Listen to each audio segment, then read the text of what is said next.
The causes of anxiety, panic attacks, and agoraphobia. Physiology of anxiety. Anxiety is one of the most basic experiences. Not only is it experienced by all humans, but anxiety responses are also found in all species of animals, right down to the sea slug. Anxiety varies greatly in severity from mild uneasiness to extreme terror and panic. It can also vary in duration from being a brief, fleeting flash to lasting all day. While anxiety can be unpleasant, it is not in the least dangerous. The last point is the basis of this paper. The purpose of the next few pages is to teach you about the components physical, mental, behavioral of anxiety to help you 1. Realize that many of the feelings you now experience are the result of anxiety, and 2. Learn that feelings are not harmful or dangerous. Definition of anxiety. A simple definition of anxiety that covers all its aspects is difficult to provide. Indeed, whole books have been written on the subject, but everyone knows the feeling that we call anxiety. People naturally experience some degree of anxiety, whether it is a feeling upon entering a schoolroom just before an exam, or the feeling when one wakes up in the middle of the night, certain that he or she heard a strange sound outside. What is less known, however, is that sensations such as extreme dizziness, spots and blurring of the eyes, numbness and tingling, stiff muscles, and feelings of breathlessness, choking, or smothering can also be a part of anxiety. When a person has such sensations and does not know why, anxiety can increase to panic-like levels because people then tend to imagine that something must be wrong. Fight-flight response. Anxiety is a response to danger or threat. Scientifically, immediate or short-term anxiety is termed the fight-flight response because all of its effects are aimed toward either fighting or fleeing danger. Thus, a main purpose of anxiety is to protect an organism. In the times of the cave people, it was vital that, when faced with some danger, an automatic response took over that prompted immediate action, attack or run. Even in today's hectic world, this is a necessary mechanism. Imagine you are crossing a street when suddenly a car sped toward you, blasting its horn. If you experience no anxiety, you could be killed. However, it is more likely that your fight-flight response would take over and that you would quickly move out of the way to be safe. The point of the story is simple. The purpose of anxiety is to protect an organism, not harm it. Anxiety manifests itself through 3 separate systems. The mental system, which includes thoughts such as something is wrong and a sense of nervousness and or panic. The physical symptoms such as dizziness, sweating, palpitations, chest pain, and breathlessness. And the behavioral system, which includes actions such as pacing, foot tapping, and avoidance. The 3 systems vary in their strength both across people and across situations. For some people, behavioral responses such as avoidance or escape are the strongest manifestation of anxiety. In other people, thoughts or physical symptoms may predominate. Similarly, the same person could experience anxiety differently in different situations. For example, in some situations, the mental component of anxiety might be stronger than in other situations. In panic attacks, the physical system usually plays a dominant role because the symptoms of panic, for example, palpitations, shortness of breath, are easily mistaken as indicating a serious problem is present. Systems of anxiety. A useful way to think about the symptoms of anxiety is to remember that all are aimed at getting the organism prepared for immediate action and that their purpose is to protect the organism. Physical system. Nervous and chemical effects. When some type of danger is perceived or anticipated, the brain sends messages to a section of your nerves called the automatic nervous system. The automatic nervous system has 2 subsystems, the sympathetic nervous system and the parasympathetic nervous system. The 2 subsystems are directly involved in controlling the body's energy levels and preparation for action. Simply put, the sympathetic nervous system is the fight-flight system that releases energy and gets the body primed for action, while the parasympathetic nervous system is the restoring system that returns the body to a normal state. One important point is that the sympathetic nervous system tends to be largely an all-or-none system. That is, when it is activated, all of its parts respond. This may explain why most panic attacks involve many symptoms and not just 1 or 2.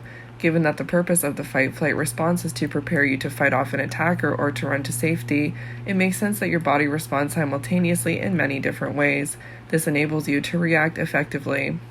One of the major effects of the sympathetic nervous system is that it releases 2 chemicals, adrenaline and noradrenaline, from the adrenal glands on the kidneys. These chemicals, in turn, are used by the sympathetic nervous system to continue activity. Consequently, once activity in the sympathetic nervous system begins, it often continues and increases for some time.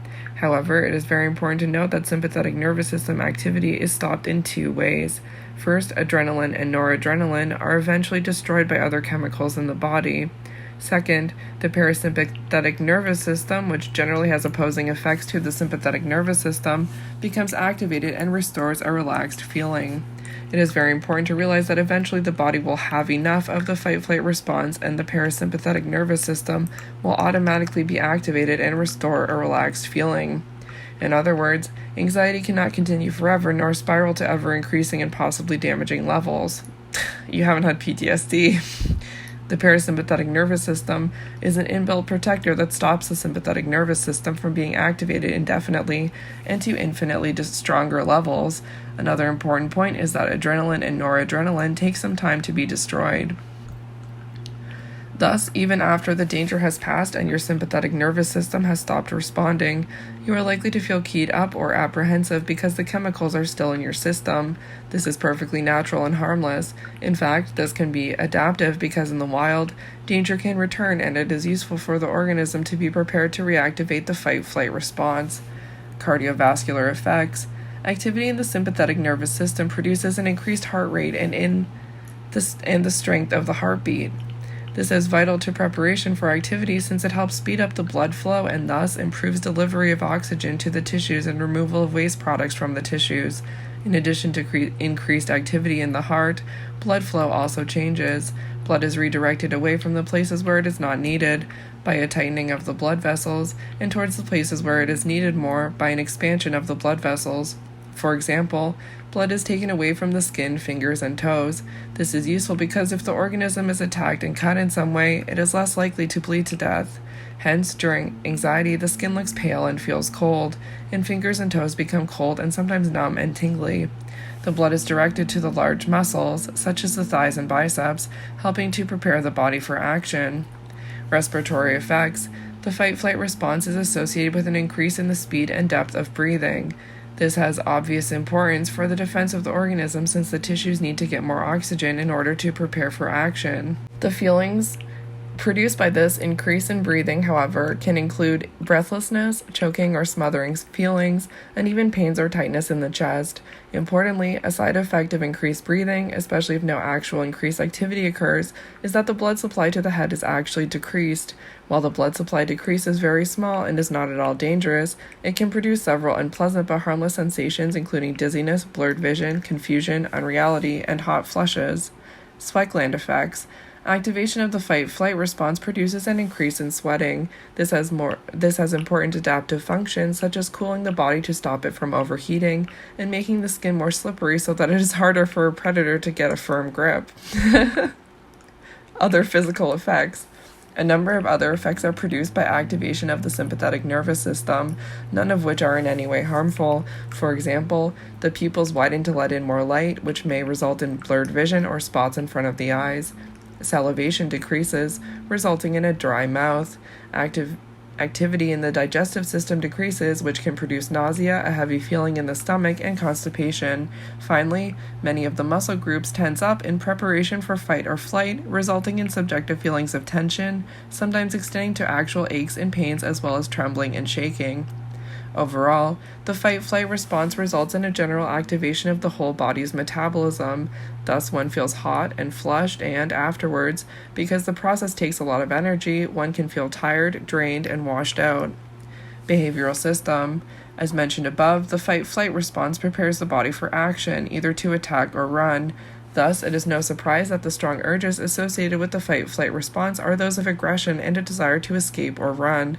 When this is not possible, for example due to social constraints, the urges will often be shown through such behaviors as foot tapping, pacing, or irritability. Overall, the feelings produced are those of being trapped and needing to escape. Mental system. The major effect of the fight-flight response is to alert the organism to the possible existence of danger. Thus, one of the first effects is an immediate and automatic shift in attention to search the surroundings for potential threat. Thus, it can be very difficult to concentrate on daily tasks when one is anxious. Therefore, people who are anxious often complain that they are easily distracted from daily chores, cannot concentrate, and have trouble with their memory. This is a normal and important part of the fight-flight response since its purpose is to stop you from attending to your ongoing chores and to prompt you to scan your surroundings for possible danger. Sometimes, an obvious threat cannot be found. Unfortunately, humans generally cannot accept having no explanation for something.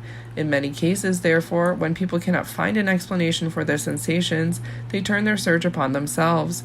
In other words, if nothing out there is making me feel anxious, there must be something wrong with me. In this case, the mind invents an explanation such as I must be dying, losing control, or going crazy. As we have now seen, nothing could be further from the truth, since the purpose of the fight-flight response is to protect the organism, not to harm it. Nevertheless, these are understandable thoughts. Panic attacks. Until now, we have looked at the features and components of general anxiety and the fight-flight response. You may wonder how this applies to panic attacks. After all, why should the fight-flight response be activated when there is apparently nothing to be frightened of? Following extensive research, it appears that people with panic attacks are frightened of the actual physical sensations of the fight-flight response. Thus, panic attacks can be seen as a set of unexpected physical symptoms, and then a response of panic or fear of the symptoms, such as illustrated below. Pounding heart, dizziness, etc. goes to fear and panic, which goes to pounding heart, dizziness, etc. The second part of this model is easy to understand. As discussed earlier, the fight-flight response, of which the physical symptoms are a part, causes the mind to search for danger. When the mind cannot find any obvious external danger, it turns its search inward and invents a danger such as I am dying or losing control. This is illustrated below. So pounding heart, dizziness, etc. goes to misinterpretation. For example, I am dying, which goes to fear symptoms, panic, which goes back to pounding heart, dizziness, etc. The first part of this model is harder to understand. Why do you experience the physical symptoms of the fight-flight response if you are not frightened to begin with? These symptoms can be produced in many ways other than by fear. For example, you could be generally stressed by an event in your life, and the stress results in an increased production of adrenaline and other chemicals that, from time to time, produce symptoms. Such increased adrenaline presumably could be maintained chemically in the body even after the stressor has passed.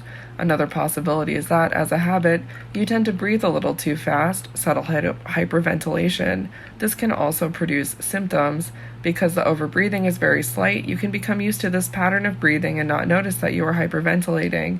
A third possibility is that you are experiencing normal changes in your body, which everyone experiences but most don't notice, and because you are constantly monitoring and keeping a check on your body, you notice these sensations far more readily than most people do. Although we cannot be certain exactly why you experience the initial symptoms, we can assure you that each of these symptoms is a normal part of the fight-flight response and therefore harmless.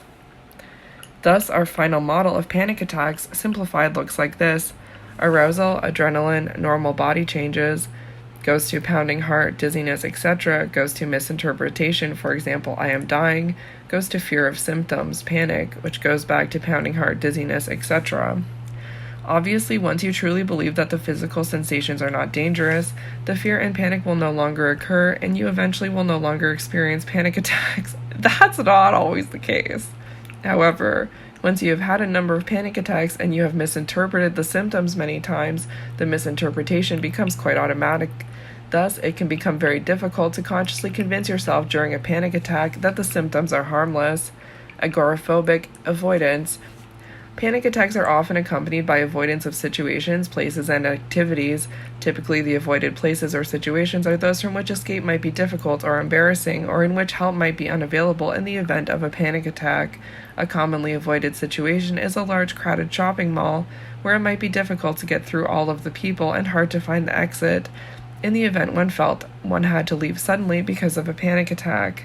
Other common examples of feared and avoided situations include driving, flying, waiting in a line, stores, malls, theaters, being far away from home, and being alone at home. The fear and avoidance of places and situations because escape might be difficult or help unavailable is called agoraphobia. The particular agoraphobic situations that are feared and the intensity of these fears vary both across people and across situations. For some people, the fear of driving is their primary agoraphobic fear. In other people, the fear of walking away from their home may predominate. Similarly, one individual may be extremely anxious when driving on a highway, but could drive almost any distance with little to no anxiety as long as they were traveling on smaller roads with many potential exits. Another individual may be very fearful of driving on any road, large or small, outside of a radius of a few miles from their home. As we mentioned earlier, anxiety is often called the fight-flight response. Thus, it is to be expected and only natural that people experience urges to escape from or avoid situations in which they fear having a panic attack. It is also natural that many people who experience agoraphobia report feeling somewhat reassured by the presence of a familiar companion, such as a close friend, spouse, or other family member, who could provide immediate help in the event of a panic attack. It becomes easier to understand the desire to avoid being alone in situations from which escape might be difficult when we remember that people often believe that something horrible, such as going crazy or having a heart attack, may occur during their next panic attack. Though we believe that urges to avoid being alone in situations are natural among people who experience panic attacks, we do not recommend avoidance as a coping strategy. While avoidance can be an effective means of reducing anxiety in the short run, our experience with hundreds of people who experience agoraphobia is that avoidance is most often associated with serious costs in the long run. Some of these costs are obvious and may have played a large part in your seeking out treatment at our clinic: unemployment because of the fear of working outside the home, not attending events or activities in which your child is involved, reduced contact with friends, and so on. What may be less obvious is that avoidance serves to maintain high levels of fear into the future. Think carefully about the consequences of avoiding or escaping a situation that is not objectively dangerous. We can see there is the possibility of attributing safety to avoidance rather than realizing that the situation was not dangerous to start with. For example, numerous clients have told us that they believe that the only reason they haven't fainted when they've panicked at large malls was because they would leave the mall just in time. In actuality, they almost certainly would not have fainted even if they did not leave the mall. The real danger here is that the next time they feel panicky in a mall, they will still believe that it is likely that they will faint if they don't leave quickly. So the long-term effect of avoidance and escape is to prevent you from learning that your fearful thoughts, predictions, and images are not accurate. In addition, the initial effect of avoidance or escape is often a sensation of great relief. This feeling of relief causes the urge to avoid or escape to grow even stronger, increasing your likelihood of avoiding or escaping in the future. As you can see, a cycle begins. Fearful misinterpretations elicit urges to avoid and escape. Avoidance and escape responses prevent the learning that the misinterpretations are inaccurate, and the relief associated with avoidance and escape strengthens the urge to avoid in the future. Thus, the final model of panic attacks and agoraphobia in a simplified way looks like this. Hyperventilation, arousal, goes to breathless, dizzy, goes to I'm passing out, goes to fear, goes to escape or avoidance, goes to I would have passed out if I didn't leave, goes to relief, goes to I'm not going back there. And then you can go the path of hyperventilation, arousal, goes to breathless, dizzy, goes to I'm passing out, goes to fear, which goes back to breathless and dizzy in cycles. And then you can go hyperventilation, arousal, breathless, dizzy, I'm passing out, fear, escape or avoid, I would have passed out if I didn't leave, goes back to I'm passing out, and fear, escape or avoid, I would have passed out if I didn't leave cycle. Summary: anxiety is known as a fight-flight response since its primary purpose is to activate the organism to protect itself from harm. Associated with this response are a number of physical, behavioral, and mental changes. Importantly, once the danger has gone, many of the changes, especially the physical ones, can continue almost like a machine due to learning and to the chemical changes that have occurred. When the physical symptoms occur in the absence of an obvious explanation, people often misinterpret the normal fight-flight symptoms as indicating a serious physical or mental problem. When this happens, the sensations themselves can often become threatening, be feared, and can begin the whole fight-flight response over again. If the individual acts on the urges to avoid escape that almost inevitably accompany anxiety, they will not have the opportunity to learn that their misinterpretations are inaccurate, and that the relief that follows avoidance will strengthen the urge to avoid in the future. Myths and misinterpretations. Going crazy. Many people, when they experience the physical symptoms of the fight-flight response, believe they are going crazy. Going crazy means different things to different people. To some, it means losing the ability to control one's own body and emotions, perhaps leading to a general inability to function and even hospitalization in a mental ward.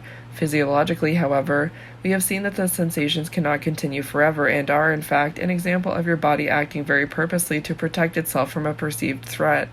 Thus, While you may now experience anxiety as a distressing set of symptoms with no apparent cause, in time it will become clear how they are triggered. When some other people think of going crazy, they are referring to a psychotic disorder. The most commonly known psychotic disorder is schizophrenia. While it is understandable to imagine that something has gone wrong with your mind when no external cause for your symptoms can be found, there are major differences between symptoms of psychotic disorder such as schizophrenia and the general fear of going crazy that some people experience during anxiety. Schizophrenia is a disorder characterized by symptoms like disjointed thoughts and speech, delusions, and hallucinations. This is not the same as the inability to concentrate or to focus your attention on tasks during a panic attack. The thought disorder seen in schizophrenia typically includes strange thought content that others can't understand. For example, my thoughts are being stolen from my head by creatures from outer space, or I am Napoleon, in contrast to the understandable but occasionally irrational thoughts typical of panic, such as needing to escape. Delusions, such as believing you are getting messages from outer space, are also common in psychotic disorders and are not a symptom of general anxiety. Finally, it is important for you to know that panic attacks cannot become so severe that they turn into schizophrenia. Losing control. Some people during a panic attack believe they are going to lose control. Usually they mean that they will either become totally paralyzed and not be able to move, or that they will not know what they are doing and will run around wildly killing people or yelling obscenities or otherwise embarrassing themselves. Alternatively, they may not know what to expect but may just experience an overwhelming feeling of impending doom. Our earlier discussion suggests where this feeling might come from. During anxiety, the entire body is prepared for action and there can be an overwhelming desire to escape. However, the fight-flight response is not aimed at hurting other people who are not a threat, nor will it produce paralysis.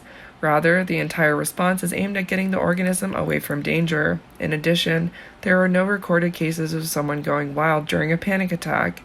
Even though the fight-flight response can make you feel somewhat confused, unreal, and distracted, you are still able to think and function normally. Simply think of how rarely other people know that you are having a panic attack, although you often think that your distress must be obvious because of its intensity. Nervous collapse. Many people are frightened that, as a result of their symptoms, their nerves might become exhausted and they may collapse. As discussed earlier, the fight-flight response is produced chiefly through activity in the sympathetic nervous system, which is counteracted by the parasympathetic nervous system. The parasympathetic nervous system is, in a sense, a safeguard to protect against the possibility that the sympathetic nervous system may become worn out.